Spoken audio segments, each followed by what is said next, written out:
Welcome to Product-Led Growth Leaders. We have a really fascinating guest today, Wes Kussmaul. He was the founder of Delphi Corporation, a company that popularized the internet, according to author Michael Wolff.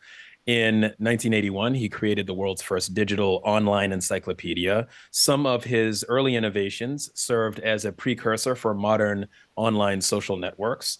In 1986, while serving as CEO of Delphi, Wes launched a spinoff project, Global Villages, Inc., that provided private label social networks to serve magazine publishers and other types of business clients with their own social networks. The focus was on reliable identities, individuals on the internet, and so forth.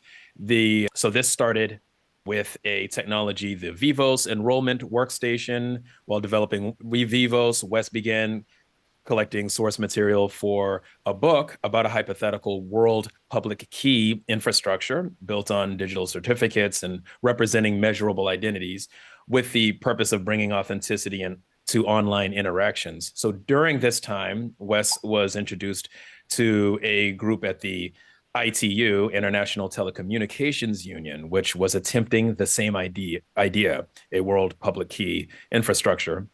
The ITU was spearheading the global cybersecurity agenda. Wes was appointed to the high-level experts group. In an address in 2008 to the United Nations World Summit on Information Security, WSIS, in Geneva, Wes introduced the City of Osmio, which was a new certification authority. Wes's book publications include Quiet Enjoyment, published in 2004, with a second edition in 2014, Don't Get Nordled in 2013, and Escape the Plantation in 2014. Wes, thank you for being on the show today. Well, thank you, Thomas. It's great to be here. Awesome. Awesome. So I guess one thing we could kind of dive right into is Delphi. Let some of maybe the users know about Delphi. Who is that? What kind of technology? Why was that significant back in the day? Sure. Well, Delphi actually started out with the encyclopedia. Encyclopedia was launched in October of 81, and it turned out to be a horrible business.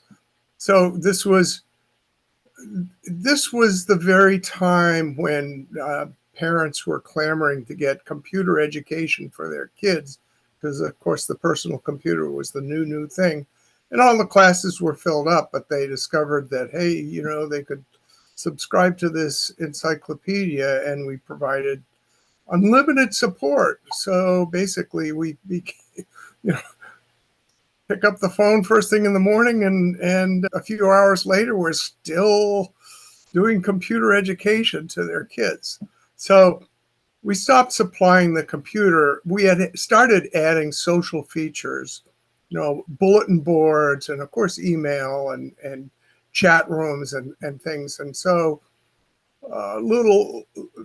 basically a year later, we were in the social media business and had dropped the encyclopedia was still part of it, but it was just a menu item as opposed to the thing. And that turned out to be a big success. We partnered with computer hobbyist magazines, and our competitors in those days were CompuServe and Reader's Digest. Reader's Digest was kind of hyper concerned about liability.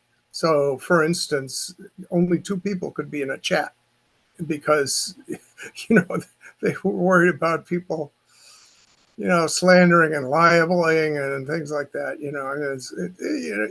They're an old consumer magazine publishing company that is dealing with new media. And so it's understandable. They were apprehensive about it, as all publishers were apprehensive about online media with some reason.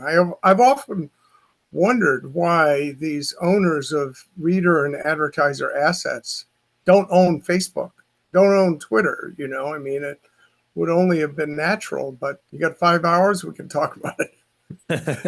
Well, so one question I do have is, in what way was it social media, right? Because people will listen to this and they'll say, like, the 1980s social media.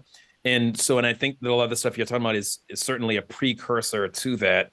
And there's a social aspect, but can you describe why it's helpful for us to think about it as sort of an early social media? Sure. Well, I mean, it had all the features that you find in, you know, modern social media, except the graphics. Because, you know, when we launched, the modem speed had gone from 110 BPS to 300 BPS. And then shortly after, 1200 BPS. So if you're going to share images at those bit rates, be prepared to wait while that screen paints. You know, you could do it, but wasn't recommended. So it was all text. And, you know, you think, okay, well, the internet isn't that old. Well, it wasn't an internet thing. You know, interesting story about social media and the internet. The internet was originally a project of the NSF, National Science Foundation, and they adopted the same rules that ham radio operators had about commercial traffic. In other words, no commercial traffic allowed. You couldn't even say, hey, I've got an apartment to sublet here, you know, or I want to sell a puppy. It was not, you know, you could not do anything commercial. Then a couple of guys, Forgot the name probably. Phil Blampede, who was the creator of the TBBS bulletin board system, and Jack Rickard decided to do this end run around the NSF. And they said, well, we understand you can't carry commercial traffic on your backbone. So tell you what, we'll create an alternate background and just send anything with commercial content our way, and you take the non-commercial content. And the NSF said, well, how are we supposed to do that? How are you supposed to tell whether a message has commercial content? And their answer was, well, that's your problem. You know? So they said, oh, we give up. We basically, they just relinquished control of the internet and let basically universities, a wide variety of participants run the nodes of the internet. And that's when commercial traffic became okay. And we're talking about the early 90s, like 91 or so, just before we sold Delphi to Rupert Murdoch. So before that, I know I suspect this was your real question. How did it exist before the internet? And so there was an earlier protocol that nobody seems to recall, but it you know existed for a decade. It was called the X25 protocol, and it was run by some private backbone operators, TimeNet and Telenet. Telenet was or became a unit of GTE, and they used this protocol called X25. And you dial up a local phone number. In those days, long distance was costly, so you dial up a local phone number, and it would connect you via a packet network as opposed to, you know, um, POTS, telephone lines. And also, there were the networked BBS systems. And I mentioned TBBS was one of them, where just people would run a PC running these bulletin board systems, you know, in their home. And some of them were just standalone, but a lot of them were relayed. So you could connect to your local BBS, and that would in turn dial up another non-long distance BBS system, and it was a little bit clunky but fun. Um, anyway, that's social networks in the '80s was Right. a totally different breed, but a Well, lot of fun. that's interesting history, Wes. Thanks for sharing that. And there's so many different parts that I want to poke at here, but so one that I guess we could talk about is the city of Osmio. What is that? And the one from the 2008 United Nations World Summit. Sure. So that started out. You mentioned that as I was writing Quiet Enjoyment, some people from the ITU heard that I was writing this book uh, about a network that my idea resembled what they were actually building. It was called the World eTrust Initiative. So I joined them in building the World eTrust Initiative, and then we had a big announcement in late 2004, early 2005. I don't remember exactly, but um, roll this wonderful thing out. You know, the ITU's vision was to provide a basis of trust for transactions among developing world people in the developing world, business people in the developing world. And I came along and said, hey, it's not just the developing world that need trust. It's the developed world as well that serves everybody. And so anyway, we rolled it out to the member states of the ITU, about half of whom, or maybe some significant portion of them, had their own national certification authority, their own national PKI. And they immediately said, hey, wait a minute, are you saying that our national CA is going to be subordinate to this global thing? And the answer was, yeah. How else are you going to do this? And I mean, this is the whole federated identity thing. I mean, everybody shares identity or trust information and supposedly adheres to the same standards. Well, good luck with that. So basically, they said their reaction was horror. They said, get this thing out of here, pull the plug right now.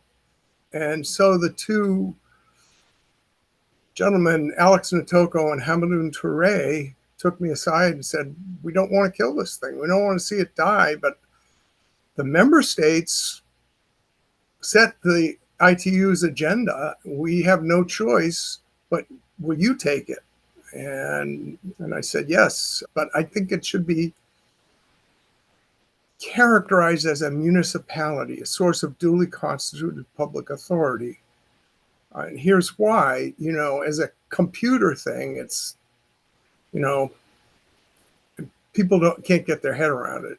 If you model it as a source of authority, okay, then they think of it as a national or provincial government, this whole decentralization concern.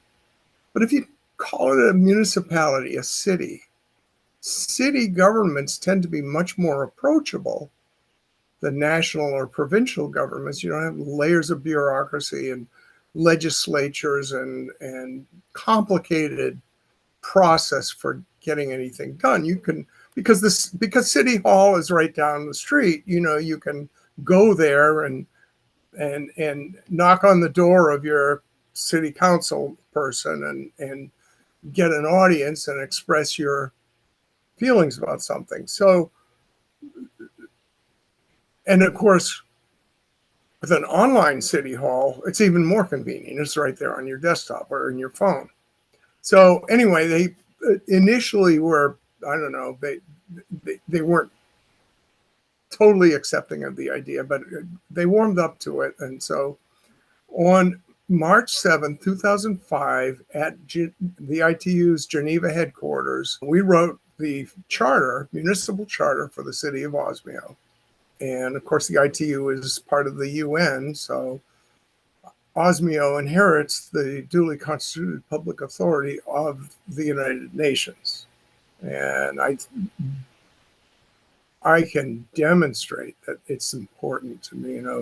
We're kind of at a point with decentralization where people are realizing, hey, the only thing that's truly decentralized is Bitcoin, and every other crypto universe has a set of rules and a set of people making the rules and managing the nodes. And so guess what? That's not decentralized. And as long as you recognize the need for a source of trust, basically an authority that attests to your identity claim and other claims, then you might as well do it right and have it global and duly constituted. So that's what Osmio is about.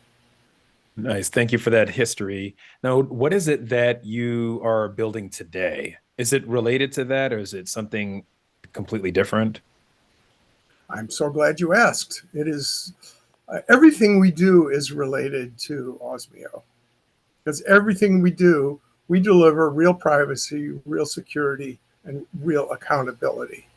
And we also deliver accountable anonymity or accountable anonymity. So we're promising people that they can assert their identity without disclosing their identity. How does that work? Well, think about your car's license plate. Anyone can see it, making you accountable for what happens on public roadways, but nobody gets to know the identity of the owner of the car unless there's been an incident or unless law enforcement thinks that you're transporting something illegal. In which case, there is a mapping between your license plate and your driver's license, and that can be disclosed, but only with a court order, only with under due process. So yes, everything we do relies upon this attestation from duly constituted public authority, and people are starting to realize that that's necessary. So, getting around to an answer to your question, we are getting ready to launch a crowdfunding campaign to finish our development of what we're calling MOI, which stands for My Own Information, which is a personal information vault, which allows you to control the use, access to, and use of information about yourself. So all of your personal information is contained in this vault that you have control of. Now, you can license people to know certain things about yourself. So, for instance, let's take an example. Let's say you need tires for your car, and you would like every vendor of tires to know that you're in the market, and you want them to know how many miles you drive per year. You probably want to share your VIN, your vehicle ID number, so they know the make and model and everything else. But only tire vendors, and they are not to use that information for any purpose other than knowing what kind of tires you need. And they, of course, will uh, probably send you a deal and an offer of a set of tires. And once you've made your choice and you've purchased the tires, then you cut off access to that set of vendors called tire vendors. Same with your insurance company, only you probably want to keep that permission open for them as long as they're your insurer. So they have access to name and address and information that will change from time to time. They're always updated. They always know, have access to information about yourself. Now, what happens if you're online and you start defrauding someone? Let's say you put up an imaginary laptop for sale on eBay, and somebody buys it and turns out it doesn't really exist. They need to find out who you are. They have a right and a need, and if they can get a court order, then you're. And I haven't talked about attestation officers yet, but they go present a court order to Osmio, and Osmio will forward that to the person who's responsible for your enrollment. We call it an attestation officer. And they can decide whether it's a legitimate court order. And if it is, then they will disclose your identity. But the good part about it is, let's say it's not a legitimate court order. Let's say you are a resident of a country with a totalitarian regime, and you've been publicly critical of the dictator. And the dictator comes knocking on Osmio's door and says, I need to know who this person is. Osmio doesn't even know. It's only your attestation officer who knows. So Osmio says, well, you need a court order, and we'll forward it to your attestation officer. And they, in turn, can look at the court order and say, no, this is a kangaroo court. We're not going to honor it. Forget it. Toss it in the trash. Or, yeah, it's legitimate. He's been defaming you and, telling lies about you online, and it's legitimate. You need to know who it is. So, um, anyway, MOI, my own information, is about personal control, the use of personal information. It is personal. It turns your personal information into personal intellectual property protected by copyright law and secrecy law. So you issue the relying party the NDA and license, not the other way around.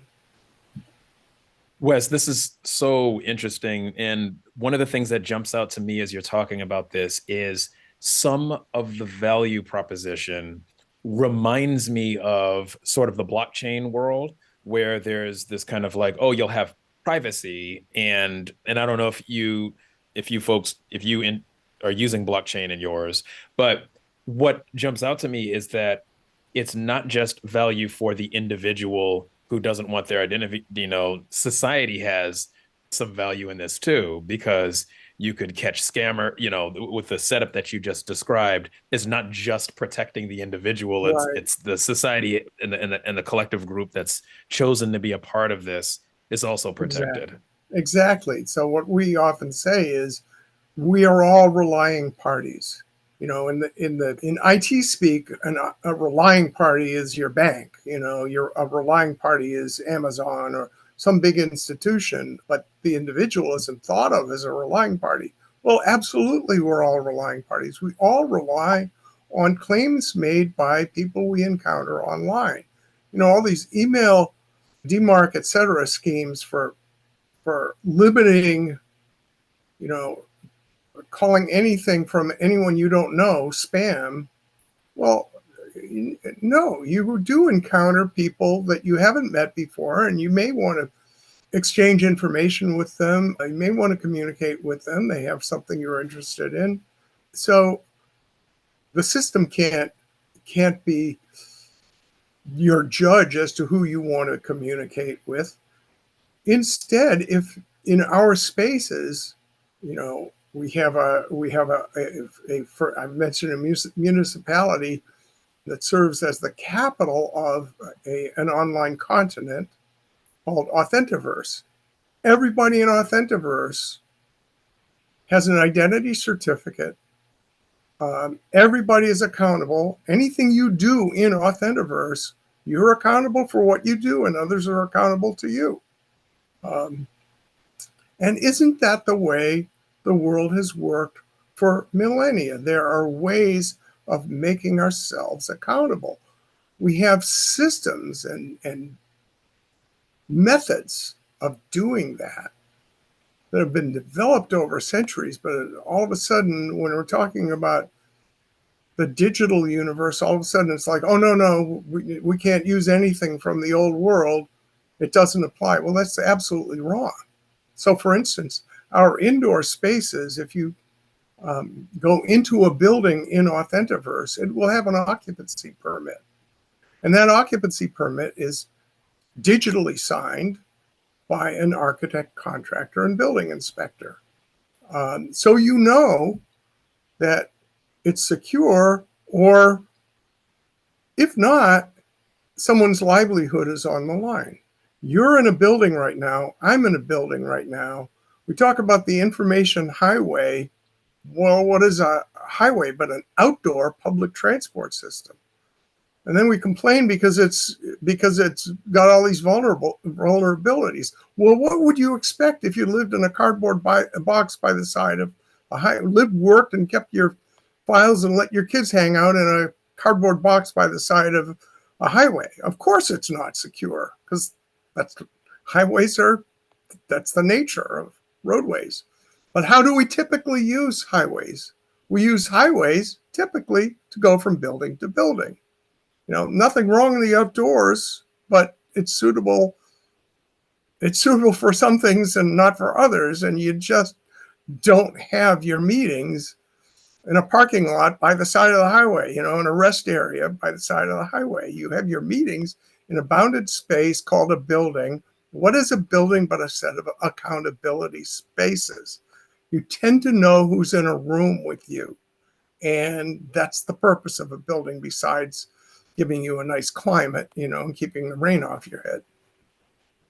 Right. So Wes, this is so much interesting stuff. And before we wrap up, I need to pick your brain about your insights on technology, where technology is going, given that you have such a deep history in technology of the modern developments. Do you have any kinds of insights or ideas that you'd like to share? Yeah, I think we're headed for a cliff, or going to hit the wall, or whatever metaphor you want to use. As long as we throw up our hands and say, "Oh, deep fakes," you know, deep fakes, anybody can alter anything and claim that Joe Biden said this, or you know I was like, wait a minute, no, there's this thing called a digital signature. You can sign anything. You can sign a document, you can sign an image, you can digitally sign a video, and that says that I take I, the signer, take responsibility for what's in that video. If anything's been altered, here I am. I'm responsible. And you can even use the principle of professional licensing for that, and say that not only am I responsible for that video being as recorded, but if it turns out that I'm pulling a fast one and I'm actually digitally signing altered content, and I don't identify the altered content, I can lose my livelihood. And oh, by the way, professional licensees tend to be well compensated, right? I think I think a professionally licensed code signer, for instance, should have a seven-figure income. I think a lot of these digital professional licensees should have seven-figure incomes. Why? Because they're going to be very careful, right? They're going to know what they sign.